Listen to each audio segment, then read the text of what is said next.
प्रणाम, नमस्कार, शुभ प्यार। लोक आस्था के महापर्व छठ पूजा के शुभ अवसर पर एगो गीत प्रस्तुत करतानी। हमरा पूर्ण विश्वास बा कि सबके प्यार दुलार आशीर्वाद हमरा मिली। तो ये गीत के सुनी, आपन स्नेह लुटाई।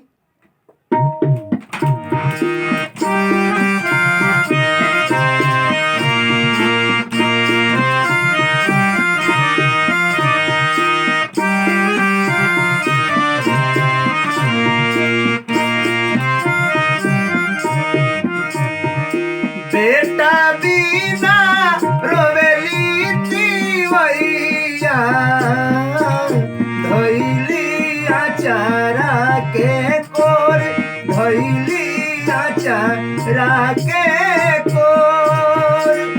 बेटा बिना रोवेली तिवैया, धैली आचारा के कोर, धैली आचारा के कोर।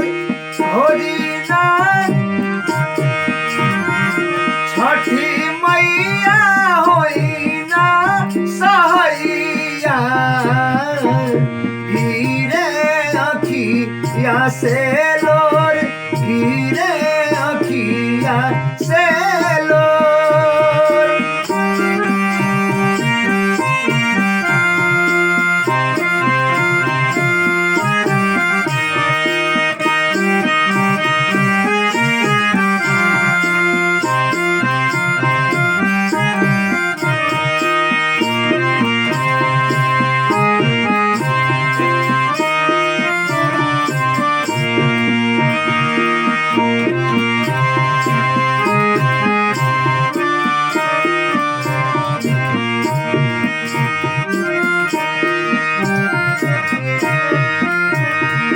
ताना मारे गौआ नगरिया, मनवा होई जाता थोर, मनवा होई जाता थोर।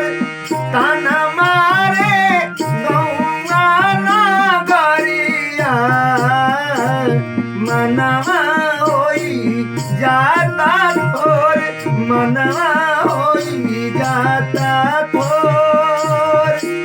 गोदिया में दिहती बालकवा,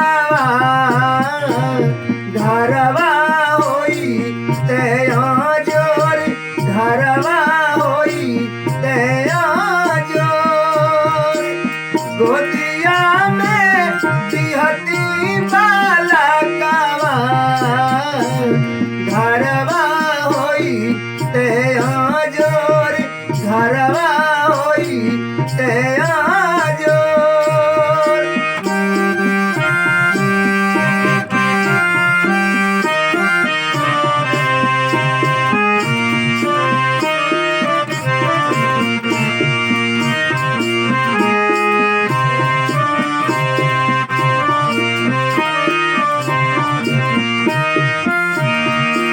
जोड़े जोड़े कोसिया भराई,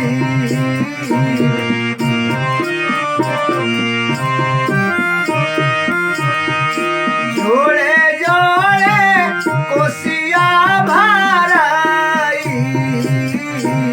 पौआ पूजब करवा जोर, पौआ पूजब करा जोर। आंगना में जननी तनाई, रहब कोसिया गोर, बैठब कोसिया गोर।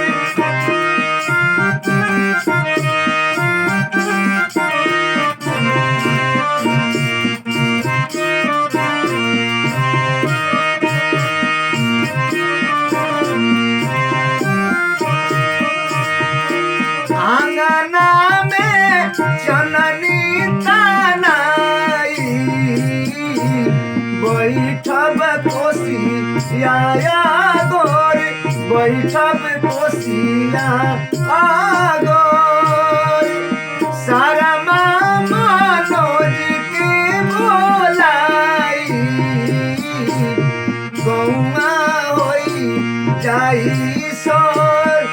होई गौआ में सोर सारा मनोज के बोलाई होई गौआ में सोर होई गौआ में सोर बेटा बिना रोवेली दिवैया गिरे अखिया नलोर अखिया गिरे लागल लोर गिरे अखिया